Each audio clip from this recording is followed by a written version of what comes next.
Assalamualaikum dan selamat pagi. Hari ini kumpulan saya ingin membentangkan tajuk tentang pengalaman harian dalam kesepaduan dan keharmonian. Sebelum itu, izinkan saya memperkenalkan diri saya. Saya Rosanisha binti Rosman. Ahli grup saya yang lain adalah Liana binti Muhammad Jadi, Muhammad Mujahid bin Ahmad Rozi, Siti Rabiatul Adawiyah binti Zakaria dan juga Nurul Syahira binti Kamal. Pengenalan bagi tajuk ini adalah seperti yang kita tahu, negara Malaysia merupakan negara yang berbilang bangsa, agama dan budaya. Masyarakat pluraliti ini membawa bersama perbezaan, kehendak dan kemahuan, sekaligus mahu menjaga kepentingan kaum mereka sendiri. Bagi sesebuah negara yang dihuni oleh masyarakat berbilang kaum, agama dan budaya, perpaduan adalah sangat penting dalam menjamin keharmonian negara. Perpaduan merupakan intipati yang sering dilaungkan oleh pemimpin-pemimpin dalam menjamin kelangsungan dan keamanan negara. Di sini adalah contoh pengamalan harian yang mewujudkan keharmonian dan kesepaduan antara kaum. Yang pertama, kita hendaklah saling hormat menghormati. Seperti yang kita tahu, saling hormat menghormati adalah sangat penting dalam mewujudkan perasaan kasih sayang dan perasaan cinta akan negara. Seterusnya adalah sikap toleransi. Masyarakat akan lebih bersifat terbuka untuk mengenali dan memahami kepelbagaian agama yang ada di negara ini demi menguatkan lagi kesefahaman antara kaum dan agama. Seterusnya adalah peranan media sosial. Peranan media sosial ini dapat mewujudkan negara yang aman, damai dan juga harmoni. Peranan media sosial adalah berperanan dalam menyatu padukan rakyat yang berbilang bangsa. Seterusnya, ia dapat membina kredibiliti dan kemajuan masyarakat di negara Malaysia. Seterusnya adalah objektif kajian. Objektif kajian adalah ingin mengenal pasti konsep kesepaduan sosial yang dilaksanakan di Malaysia dan juga kami ingin mengkaji kesepaduan sosial yang dilaksanakan dalam kalangan masyarakat di Malaysia. Seterusnya, saya menyerahkan kepada ahli grup saya iaitu Liana Muhammad Jadi untuk membentangkan kajian literature.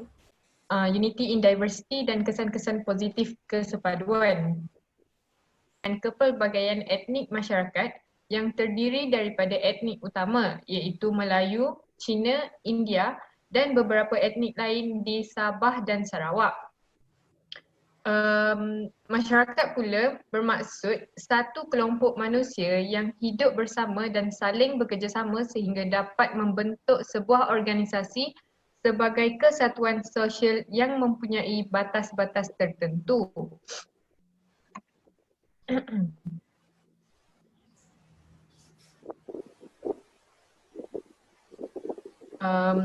Malah Allah Subhanahu Wa Taala juga berfirman yang berbunyi, sesungguhnya Allah tidak melarang kamu daripada berbuat baik dan berlaku adil kepada mereka yang tidak memerangi kamu kerana agama kamu dan tidak menghalau kamu dari tanah air kamu. Sesungguhnya Allah mengasihi orang yang melakukan keadilan. Di sini menunjukkan bahawa masyarakat Malaysia yang majoritinya beragama Islam amat berpegang teguh kepada ajaran Tuhan dan tidak memusuhi mana-mana agama dan bangsa. Ini juga melambangkan Malaysia merupakan sebuah negara yang bersepadu dan harmoni sesuai dengan istilah Unity in Diversity. Seterusnya,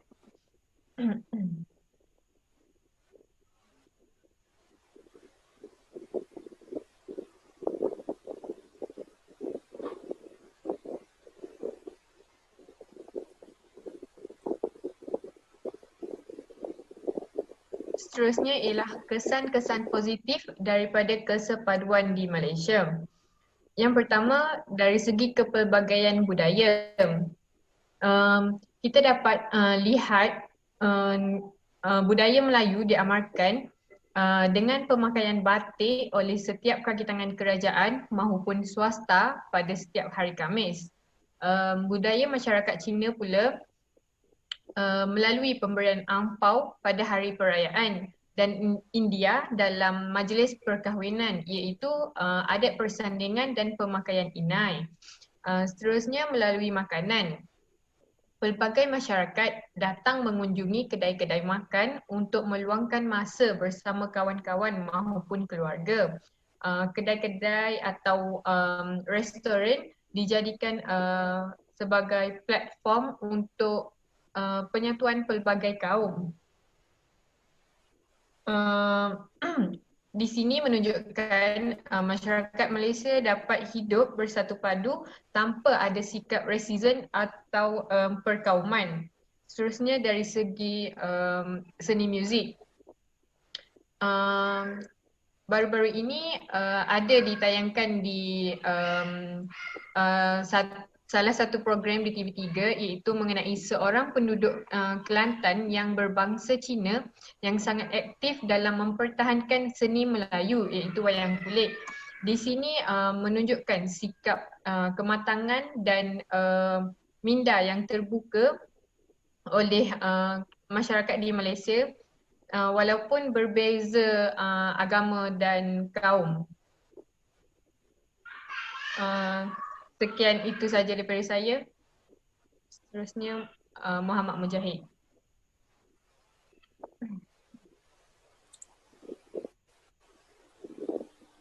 Okay, Assalamualaikum warahmatullahi wabarakatuh.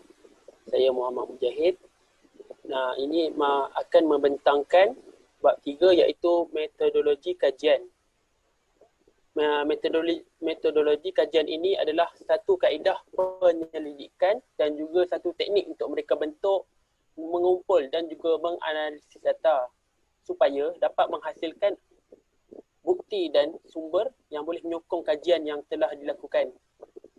Okey, untuk mereka bentuk kajian yang telah kami lakukan, iaitu dalam bentuk soal selidik. Dalam kajian soal selidik ini telah terbahagi kepada dua bahagian, iaitu bahagian A dan bahagian B. Untuk bahagian A, soalan-soalan akan diberikan berkaitan dengan demografi responden, dan juga bahagian B akan memberikan soalan-soalan yang berkaitan dengan topik.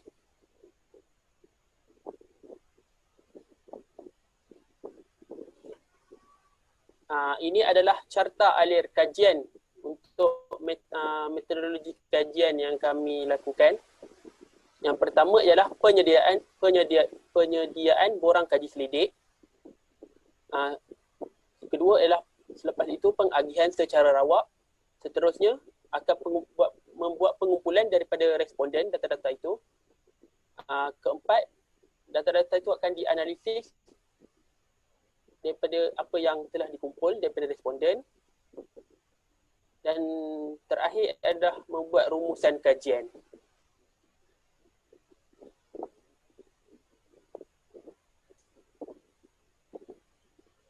Okey, untuk instrumen kajian. Instrumen kajian ini adalah merupakan alat ataupun alat untuk mengumpul dan mendapatkan data yang dikehendaki bagi menjawab soalan-soalan penyelidikan yang telah diberikan. Dalam hal ini kami telah menggunakan teknik kaedah kuantitatif, iaitu dengan membuat pengedaran borang kaji selidik. Dan borang kaji selidik ini telah diedarkan melalui WhatsApp dalam bentuk Google Form.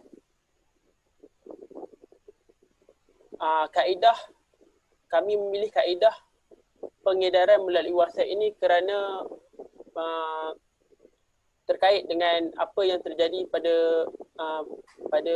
masa kini, iaitu pandemik, dan aplikasi WhatsApp adalah salah satu medium yang paling mudah dan paling efisien untuk mengedarkan borang kaji selidik.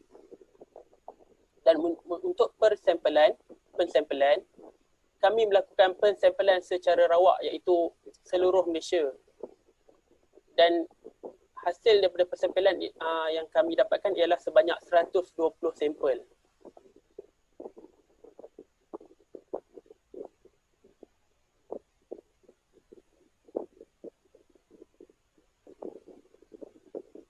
Okey, untuk dapatan data dan analisa data,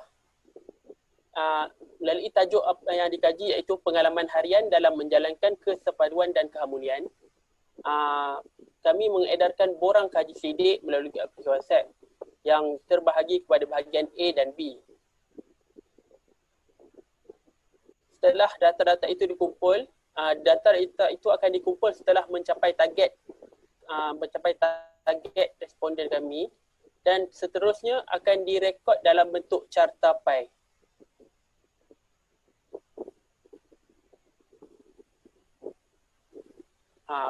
Seterusnya saya akan berikan kepada Rabiatul Adawiyah untuk meneruskan pembentangan ini.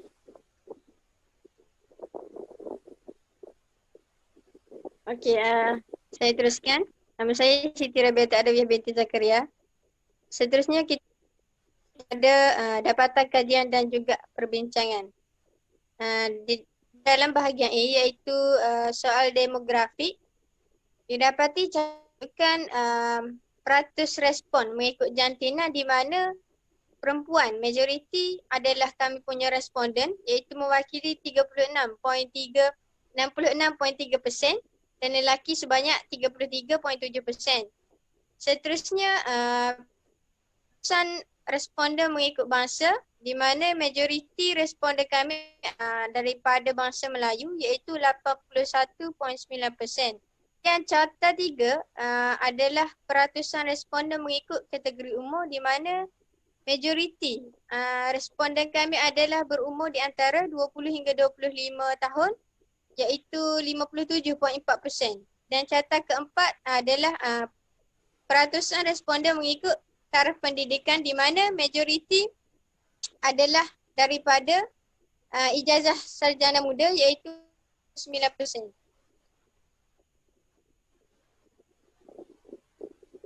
Seterusnya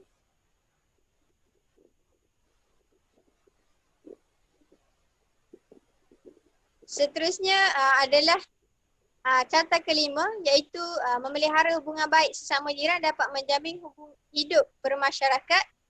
Majoriti responden kami setuju dan mendapat 63.8%. Seterusnya adalah carta 6 iaitu sifat pemaaf dan memulakan perdamaian adalah sangat dituntut demi mengelakkan perpaduan antara kaum di mana majoriti setuju dengan 62.9%. Seterusnya carta ke-7 iaitu COVID-19 yang melanda dunia kini menjejaskan hubungan antara orang sekeliling kita. Iaitu majoriti setuju dengan 38.1%. Seterusnya carta amalan ziarah menziarahi patut dikurangkan demi memutus COVID-19. Majoriti daripada responden iaitu 57.1%. Seterusnya carta iaitu mengamalkan norma baru SOP dapat menjamin hak-hak jiran. Majoriti kami setuju iaitu 69%. Ke-10 masyarakat menganggap memulakan norma baru amat majoriti responden kami tidak setuju iaitu 40%.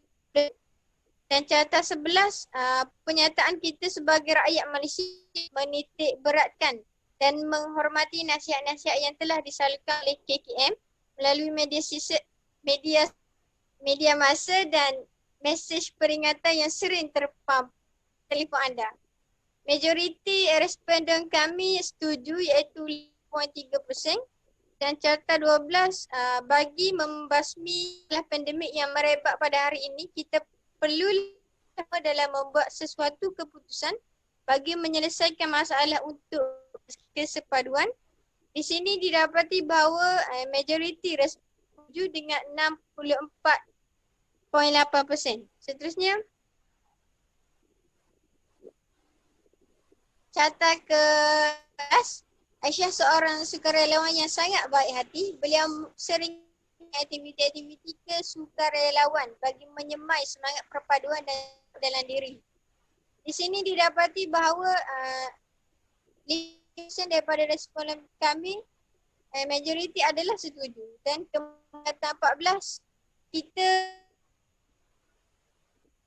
dan menghormati nasihat-nasihat yang telah disalurkan oleh KKM. Majoriti responden kami setuju 27.1%. Kesimpulan daripada dapatan kajian dan dapat dirumuskan bahawa soal selidik yang kami mendapat responden yang mencapai target objektif kami. Dan bahagian cadangan dan kesimpulan. Umumnya hasil kajian mendapati bahawa para responden mempunyai sikap yang positif terhadap kesepaduan sosial. Mengikut analisis dan penilaian dalam dapatan kajian dan perbincangan, ianya menerangkan keputusan kajian yang agak memuaskan dan berjaya mencapai objektif kajian. Penilaian dan pandangan daripada responden menunjukkan masyarakat kita pada hari ini masih peka akan pentingnya kesepaduan sosial dalam kehidupan harian mereka. Untuk bahagian cadangan, setiap anggota masyarakat perlulah berganding bahu menjalinkan kesepaduan dan keharmonian bagi memupuk sikap bantu-membantu tanpa mengira kaum. Hal ini amat penting bagi membina masyarakat yang berbilang kaum dan juga memupuk kesepaduan. Seperti kata pepatah, berat sama dipikul dan ringan sama dijunjung. Masyarakat perlu berfikir rasional dan membuat sikap pentingkan diri sendiri. Kerana sikap sombong adalah merupakan sikap yang sangat dilarang keras dalam Islam. Seterusnya,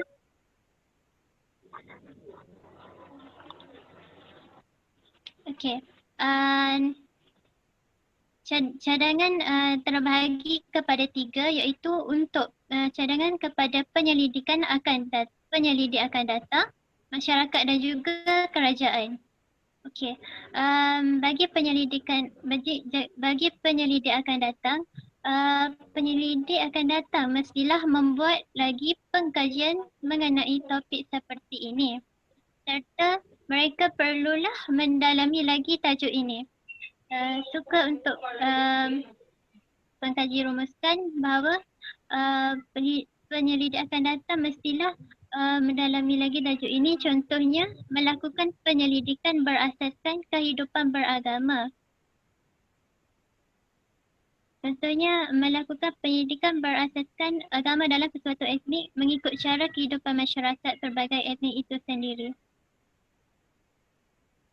Hal ini mungkin akan membantu memahami cara hidup masyarakat pelbagai etnik berdasarkan pegangan agama yang mereka anuti dan dalam masa yang sama mampu memupuk nilai, faham, memahami dan menghormati gaya hidup berlandaskan agama masing-masing. Kepada masyarakat pula, masyarakat perlulah sedar bahawa keamanan bermula dengan diri mereka sendiri. Serta masyarakat mestilah mewujudkan interaksi yang positif dan membuang sikap sombong dan mementingkan diri sendiri.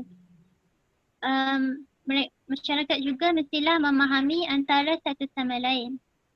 Sebagai contoh, pada musim pandemik yang berlaku sekarang ini, masyarakat mestilah faham bahawa aktiviti kunjung mengunjungi perlu diterhadkan. Bagi kerajaan pula, kerajaan mestilah menggalakkan setiap anggota masyarakat menjaga kesihatan, terutamanya dengan bersenam dan melakukan aktiviti-aktiviti sukan bersama keluarga di rumah. Hal ini penting supaya mereka tidak akan membuang masa dengan perkara yang tidak berfaedah. Hal ini juga amat penting demi menjaga kesihatan yang lebih baik pada musim pandemik ini. Kerajaan juga perlulah menambah baik akses kepada perkhidmatan penjagaan kesihatan yang lebih berkualiti, serta masyarakat berperanan berlaku adil dalam pengagihan bantuan-bantuan, contohnya seperti bantuan kepada golongan B40. Seterusnya, untuk kesimpulan, konsep persamaan dalam Islam perlulah diasaskan. Ini kerana kejadian manusia yang pelbagai etnik, bangsa dan keturunan adalah satu fitrah, kehidupan yang perlu diterima dan dihormati oleh setiap insan. Kita adalah cermin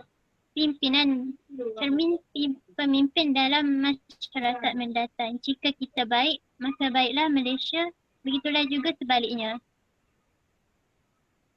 Hikmah menghubungkan silaturahim adalah akan memudahkan segala urusan manusia.